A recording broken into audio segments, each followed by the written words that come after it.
Hello, everyone, and welcome into TexAgs Rewind, presented by T-Mobile. They want you to visit T-Mobile.com/across America to learn how you get more value and coverage through T-Mobile. The Fan Show guys are here. Hey, everybody. Howdy. And who is this?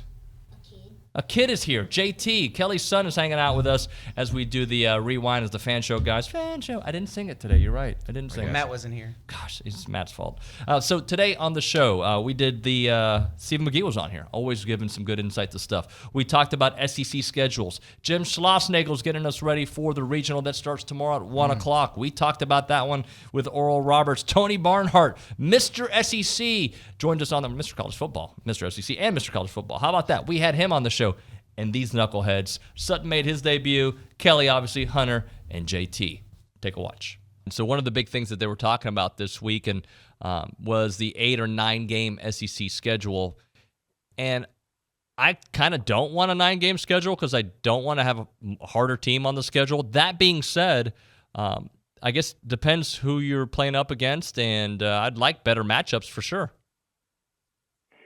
Yeah, this is an interesting one, right? I mean, if you're in the East and you add an extra opponent, is it that much different than us having a non-conference schedule game against Miami? Right. I'd say that we got the harder game in that regard. But top to bottom, the SEC is really good now. When Kentucky's competing like they are, there's just not as many Vanderbilts out there, and especially in the West. You'd have to think that it's a disadvantage for the teams in the West to add an extra conference game because the slate is always competitive in the West. There really are no off games. Any team can beat you in any given week, and certainly teams go through ups and down years. But man, it's a hard argument for me right now, man. I think the SEC's calendar is good enough, and from a dollars perspective, I mean, how much more are they offering to get a 9th game in the SEC, the TV companies? I don't know. It just seems that really make a lot of sense if you're a football guy, that 8 is plenty to get you where you need to go, and then the other 4 allow you to get healthy, and for all the reasons we've discussed on the show before. I don't know. I think the biggest reason for it is to do the 3-6 schedule where you have your 3 permanent games and then you rotate the 6 others, so you get to see every team every couple of years, as opposed to what we have now where A&M hasn't had Georgia here ever, and they played them last however many years ago.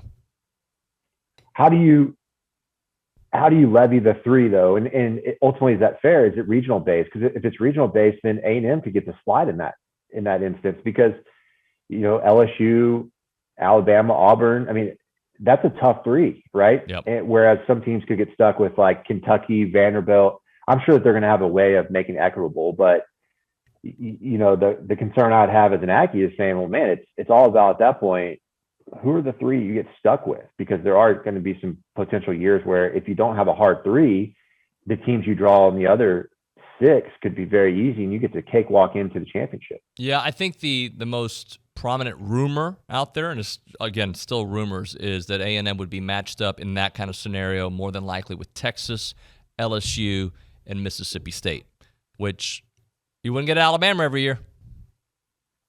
Yeah. Well, at this point, I think we need Alabama every year, don't we? I mean, with all this drama going on, it's almost like Texas A&M. As long as Saban and Jimbo are the head coaches at these 2 schools, I think you need that game on the calendar.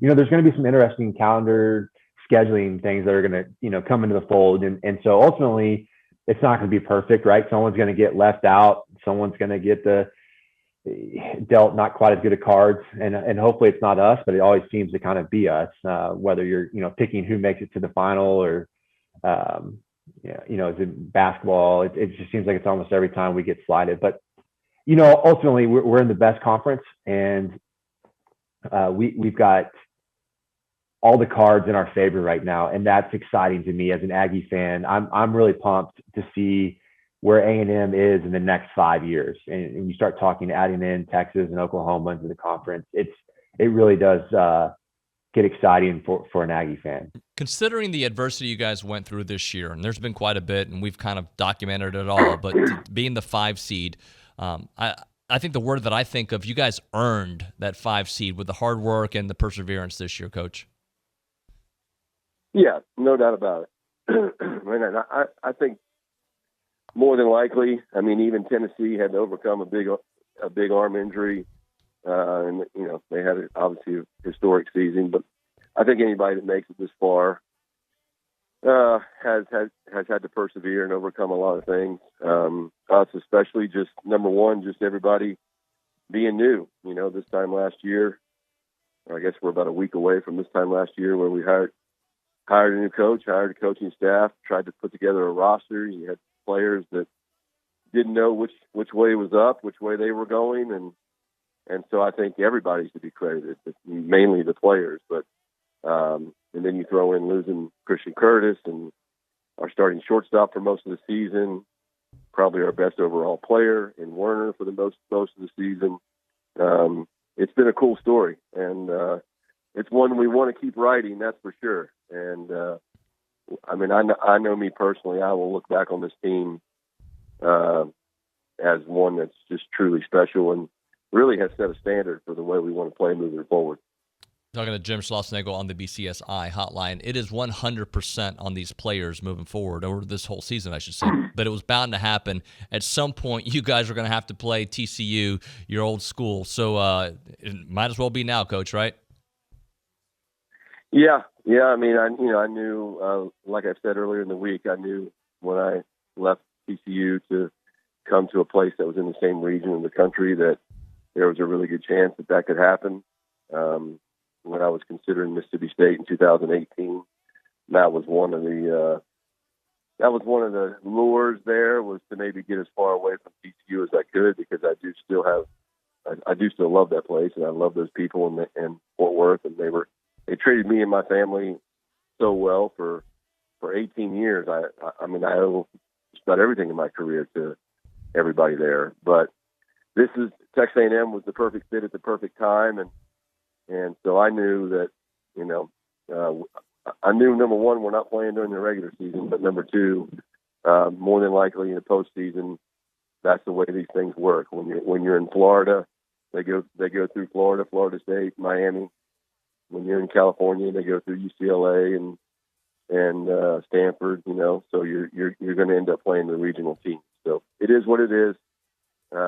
It'll feel a lot better in years to come when guys that I coached and have deep personal relationships with are gone. But for this weekend, it'll be fine once the games start. I'll be fine. I mean, no doubt about it. And of course, I know they'll be ready to play. So we do need people to sign up.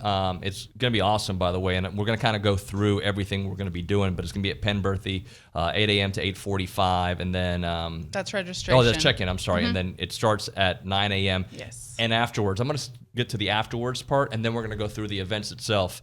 The afterwards is going to be some fun too, right? Correct. Yes, we're going to have a post-combine cool-down here at TexAgs office.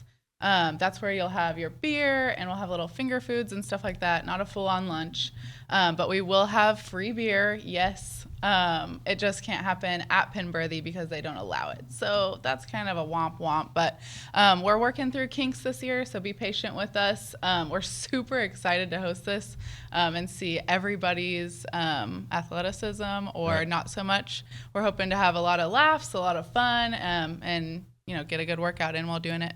Are we doing weight classes, age groups, or it's all everybody? It's all everybody this year. We're trying not to get too specific on things.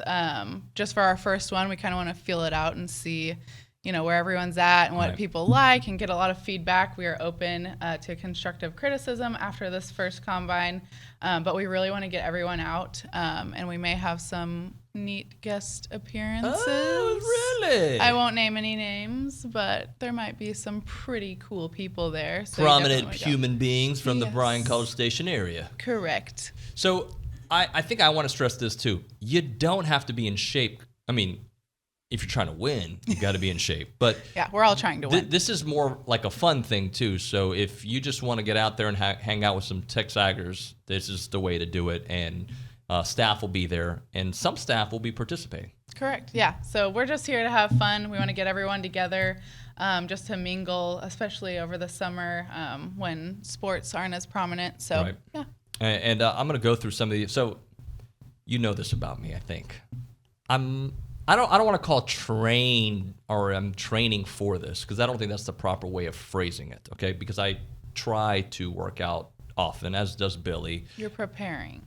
I wouldn't even say that. Yesterday, though, I tried to sprint a little bit because I believe if you're going to run the 40-yard dash, and I'm not saying I'm going to do it because it's a guarantee I pull a hamstring. 1,000% I will pull a hamstring because every time I sprint, it happens. That being said, I feel like if you're going to do the 40-yard dash, because you don't have to do everything, right? Correct. Yeah. If you want to tap out on one of them, that's totally fine. But the challenge is to do all of them. But if you are going to do the 40-yard dash, I think of all of them, that's the one you might want to go to the park and just run a little bit and accelerate. Yeah, definitely. I think the main event that you should practice for is the flexibility challenge. Well, I lost. I could practice every day till then. I promise everyone looked at that. They're like, what are we going to do there? It's going to be a little tough, especially if you think you might pull a hammy doing the 40 yards. Well, and when are we doing the flexibility? At the end? No, we'll have different stations. They'll all be set up. There's about 15 minutes per station. Can you pick which one you go to, or? Well, you'll be assigned based on where you start and your registration number and whatnot. So you're seating. There's going to be some seating going on. Absolutely. Let's go through some of these events that we're going to be doing. And hopefully you guys all sign up, by the way. And before we go through the events, I want to say this is for a good cause, too, for the TexAgs Scholarship Fund, right? Yes, correct. So it's for education. So make sure that everybody gets involved. Go to texags.com to sign up. I'm going to say, let's see how I want to phrase this. But to me, Jimbo would probably respond and defend his program no matter what. But I think he also knows something about what he has in there, right? Like when you go fire to fire with the best coach in college football history, you've got to believe in what you've A, done, and B, what you have coming in. Yeah, he was defending his program. I thought he could have done it a little less,